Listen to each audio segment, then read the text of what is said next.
Sa gitna ng gulo, bayan ay naghahanap ng lider na tunay, sa tao'y kumakapit. Sara Duterte, pag-asa ng bayan, para sa pagbabago, para sa kinabukasan. Ngunit sa politika, iba't ibang pangalan, may akusasyon, may kanya-kanyang laban. Katotohanan ang dapat nating hanapin, hindi puro salita, kundi gawa ang tingnan natin. Sara Duterte, pag-asa ng bayan, sa puso ng tao may panibagong laban. Leni Robredo, may batikos at paratang. Marcos, sa isyu ng korupsyon, laging napag-uusapan.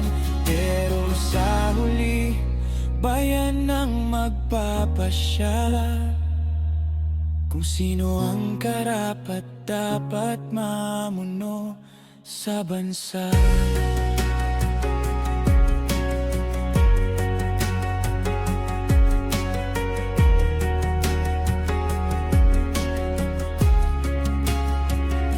May nagsasabing tuta ng anpay at oligarkiya. Kay Leni Robredo, ibinabato ang paratang nila. Kay Bongbong Marcos naman, korupsyon ang sigaw. Numero unong kurakot, sabi ng mga bumabatikos sa bawat araw. Pero bago humatol, katotohanan ay alamin, mga ebidensya at gawa ang ating suriin. Hindi galit, hindi tsismis ang dapat manaig, kundi Pilipinas na malaya, matatag at tahimik.